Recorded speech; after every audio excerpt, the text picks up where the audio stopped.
and it takes place over 3 years. The book of Glory, on the other hand, focuses on Jesus' last days with his disciples, his crucifixion, and several resurrection experiences, and it actually only spans 3 days. So think about that for a second. Most of the Gospel of John, what we think of as 3 years of Jesus' ministry, it's only in chapters 1 through 12. And then chapters 13 through 21, it's only 3 days of his life. It's kind of remarkable when you think about it. So in John's Gospel, there's 7 different signs. And some of them you may have heard of before. Jesus turns water into wine at Cana. Jesus heals an official's son. He heals a blind man. That was last week. He heals a man who'd been ill for 38 years. He feeds the 5,000. He walks on water. And today, he raises Lazarus from the dead. So these are the kind of things that we would get tested on in seminary, like what are the 7 signs in the Gospel of John? I will not test you on this later, but you should know there are 7 different signs in John's Gospel, and 7 was always viewed as a really important number of sort of perfection in the Bible, sort of lucky number 7, if you will. So John specifies that these are not miracles. He never calls them miracles. He always calls them signs. And that's a little bit interesting, because the pattern that John gives in these 7 signs is that Jesus performs it. There's a dialogue of sorts with the people who are there witnessing this sign, and then a discourse where Jesus interprets the sign for them. But what's the point about a sign? Well, a sign points to something beyond itself. It's not just about what Jesus does based on its own merit. So he feeds 5,000 people. So what? What does that point to? That's why sometimes people say that John is the most spiritual of the Gospels, because you really kind of get in there with some of the theology. So think about a road sign. Okay? If you come up to a road sign and it says stop, is there some sort of interpretation that takes place in your head? Right? Does that sign point to something beyond itself? One of my favorite weird signs in this area is thickly settled. Never really understood what that means. That's like a sign I've never seen anywhere but Massachusetts. But I assume that thickly settled in my head means I better slow down a bit, because it seems like this neighborhood, there's a lot of people and the streets are narrow, and maybe I shouldn't be going 50 on this street.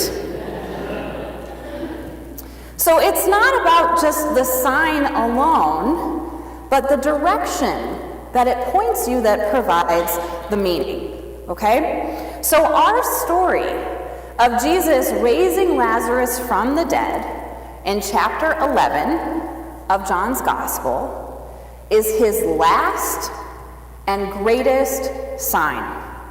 This is his last act of public ministry.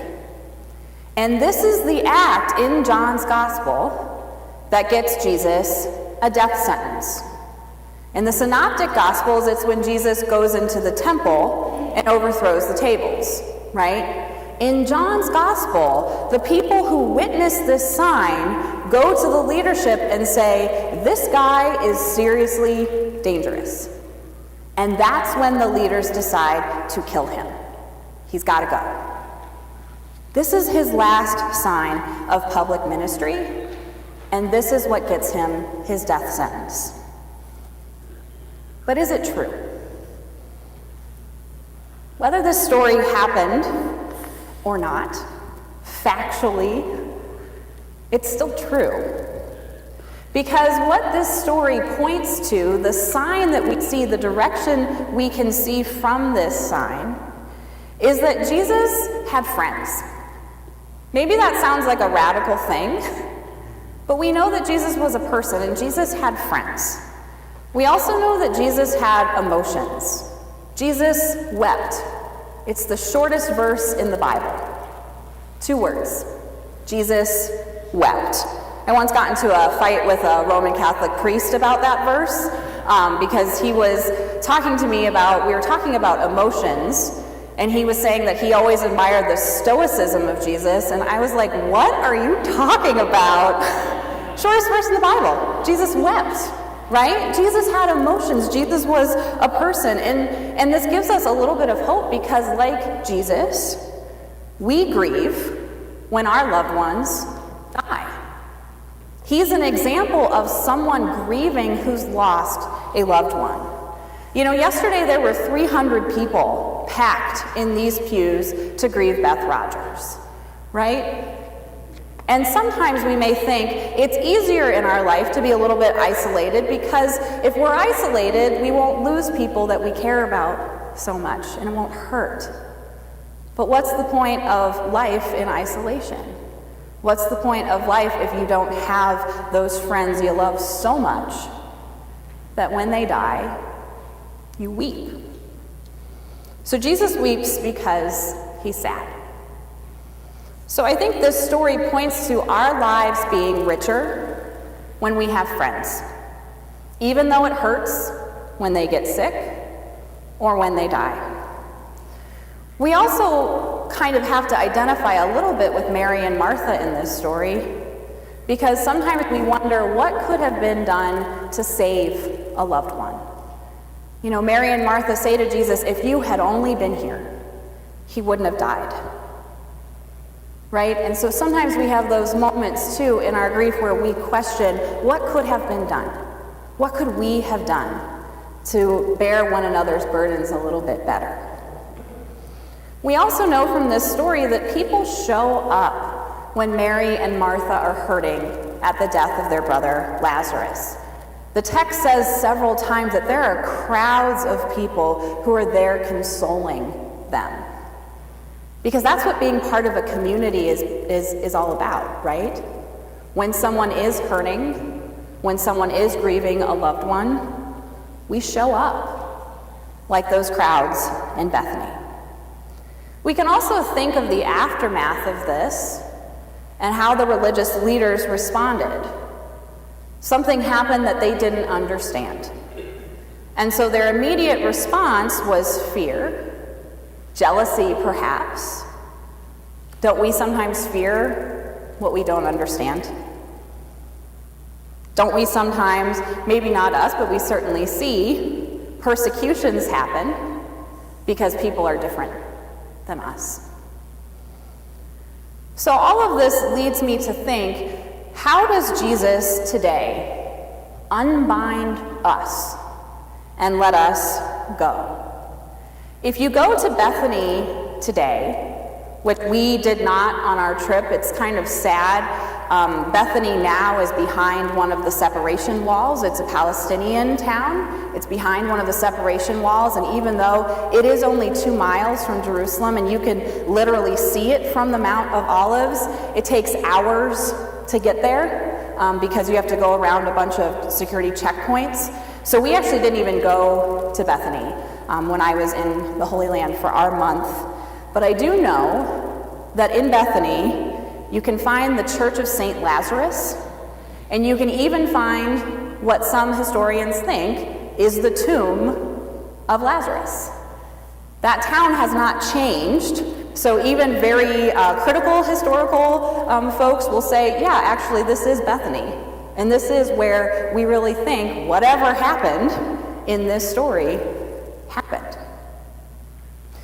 So James Martin, who is a Jesuit, who's a priest that I really admire in his writings and in his research, he talks about when he took a trip to Bethany. And he really was trying to focus on the person that he wanted to become.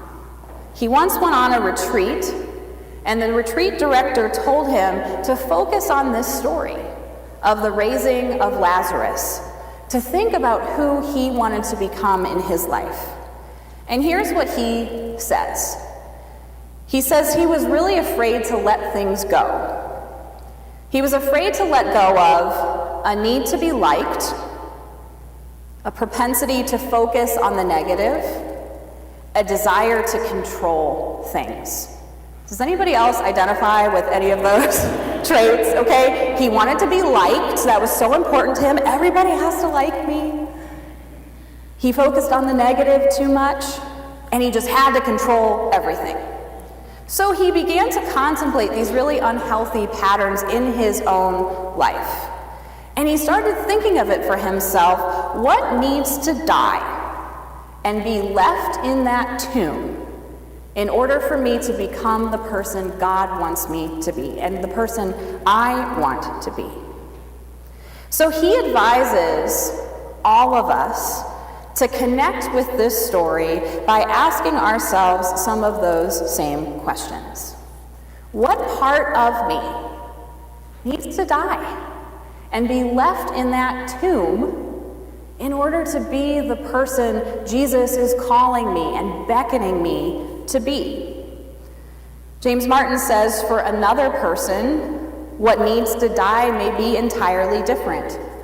An attitude of pride, a constant desire to be right, an inability to forgive, an overly cynical attitude toward life, a hatred of a particular person, anything that keeps that person from a full life. So I would contend that Jesus speaks to us just as powerfully as he spoke to Lazarus in John's gospel. And I appreciated your reading, Jeff, that you did increase the volume of your voice when Jesus says, Lazarus, come out, right? This is not supposed to be a little whisper thing. It's supposed to be a command. Lazarus, come out. So this is Jesus' last sign. This is his final and his greatest act of ministry. And it's accompanied by the words, unbind him and let him go. Unbind him and let him go. Those words of Jesus are an invitation to all of us to be freed from our old patterns and possibly our unhealthy behaviors that prevent us from being the person God is calling us to be, the person God created us to be, and the person that we want to be.